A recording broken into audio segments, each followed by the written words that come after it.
नमस्कार, मी जान्हवी।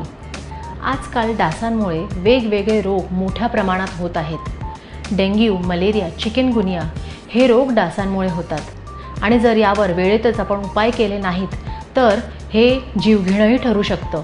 हे रोग होऊच नये म्हणून प्रतिबंधात्मक म्हणजे प्रिव्हेंटिव्ह उपाय करणं खूप गरजेचं ठरतं। डासांची पैदावार थांबवणं हा एक सर्वात महत्त्वाचा गरजेचा उपाय ठरू शकतो।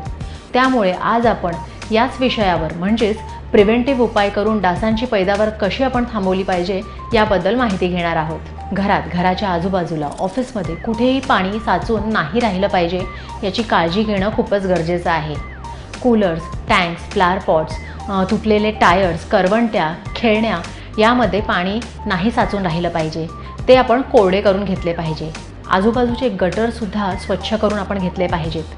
टँक्स, सेप्टिक टँक्स यांना व्यवस्थित झाकून ठेवलं पाहिजे। जर कुठेही पाणी साचत असेल तर तिथे खाण्याचं तेल किंवा पेट्रोल टाकल्याने तिथे डासांचा जन्म होत नाही। घराच्या आजूबाजूला आपण फवारणी करून घेतली पाहिजे। घराच्या खिडक्या दरवाज्यांवर नेट लावून घेतल्याने डास घरात शिरणार नाहीत। अंग भरून कपडे आपण घातले पाहिजे। मच्छरदाणीचा वापरसुद्धा आपण केला पाहिजे। एसीमध्ये झोपल्याने सुद्धा डास चावत नाहीत। घरात नेहमी कापूर, कडुलिंबाची सुकी पानं, लवंग, घी घालून धुरी दिली पाहिजे।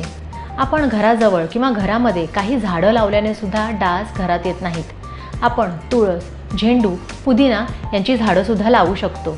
निलगिरीची पानं घरात ठेवल्याने सुद्धा डास येत नाहीत। आपण निलगिरीचं तेलसुद्धा घरात शिंपडू शकतो।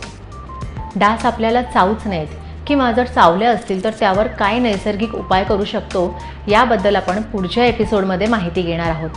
तोपर्यंत काळजी करत राहण्यापेक्षा डासांपासून वाचण्यासाठी, त्यांच्यापासून बचाव करण्यासाठी प्रिव्हेंटिव्ह मेजर्स घ्या आणि आपली तब्येत सांभाळा।